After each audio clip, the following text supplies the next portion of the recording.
biggest loser of the debate?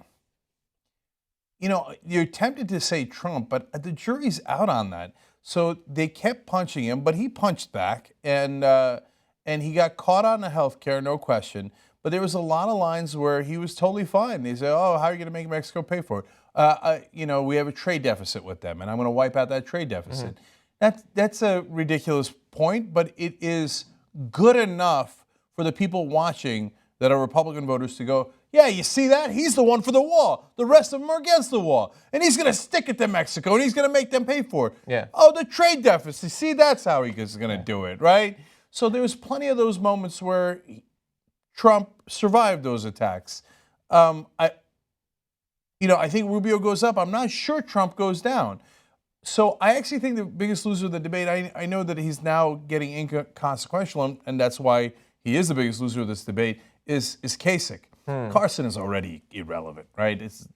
I've already talked about him too much with that 2 sentences, right? But Kasich had a real shot for a little while, for a little window of overtaking Rubio. In fact, just earlier today, I was reading about how he's continuing to gain in some of the polls.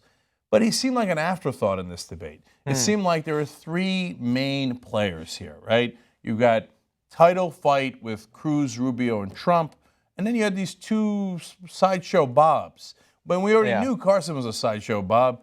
Kasich, unfortunately, turned into one today. He is their most reasonable candidate, but I think that now the handwriting's on the wall. Yeah, and CNN was treating them as the sideshows that they were.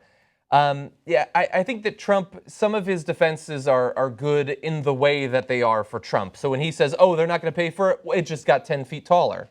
Wait, so did it need to get 10 feet tall? Are you telling me it wasn't tall enough before? They could have just gotten over it? Why were you going to build it so short to begin with? It doesn't make any sense. It doesn't make any sense whatsoever. I know, but that's a great line. They love it, yeah. Oh, it's taller. Well, that just added $1 billion to it. And they keep saying $10 to $12 billion.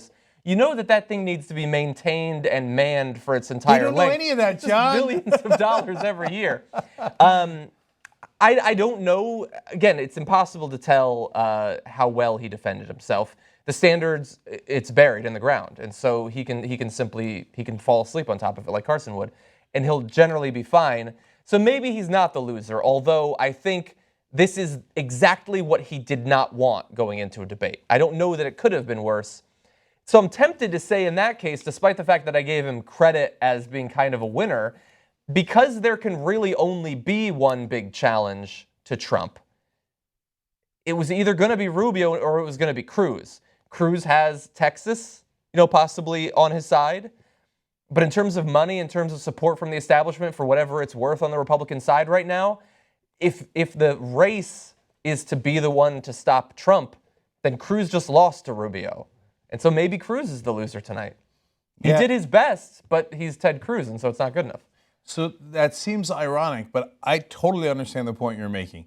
And it's entirely possible that that's how it plays out. We don't know yet, but we do know it was a fun night where there were many winners and losers. Right? We'll find out in the polling who was right about that soon enough.